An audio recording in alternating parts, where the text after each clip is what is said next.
يعني اخوك ما جاش لحد دلوقتي يا سيد؟ ما ترن عليه يا ابني. معيش رصيد يا ابوي. معكش رصيد كيف؟ ما انا محول لك كارت في الصبح يا سيد. معيش رصيد يا ابوي ورب.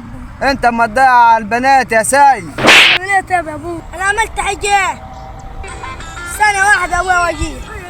روح شوف اخوك يا سيد، امشي يا سيد. انا مش عارف اعمل ايه الوقت، العيال سابوني وراحوا يبيعوا البطاطسات ما جوش لحد دلوقت. وعليكم.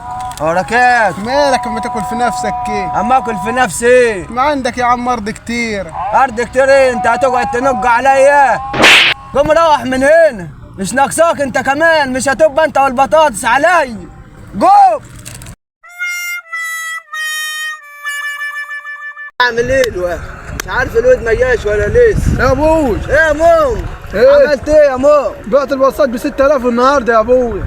ب 6000؟ يا ابوي التجار كلهم كانوا متلمين يا ابوي، باعوا ب 6000 النهارده. وجابوا كام طن يا مو؟ الفدان بتاعك جاب 2 طن ونص يا ابوي. يا خرب بيتك يا عبد، يا خرب بيت، انت اللي اتنططت فيها يا مو. ما كنتش ازرع بطاطس يا مو. وانا مالي انا مضربني ليه انا في الليل؟ انت مالك كيف؟ اجيب الطن ب 30000 يا مو، انا ابوعها ب 6000 النهارده يا مو. وين؟ هعمل ايه انا الواد؟ هتعمل ايه؟ طب اديك هتشوف، هنبيع البام اللي حيلتنا كلها يا مو. انا اقوم اسيبك وامشي يا ابوي، اسيبها لك مخدر، تزرع ما تزرعش انا ماليش دعوه. خد يا دمو، سايبني وراح فين يا دمو؟ انت عامل ايه؟ والله رنيت عليها وكنت قاعد مع ابويا وما اقدرش استغنى عنك وجيت. اخويا مسافر امريكا دول يومين والله، فاضل له شويه وجاي ها. وانت عامل ايه؟ وحشان والله. واساه يهز الحال.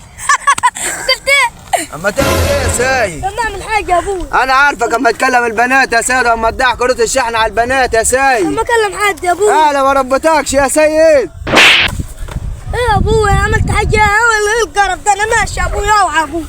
يا ابوي ايه العيشه المعفنه دي؟ خد يا سيد، تعال هنا يا سيد.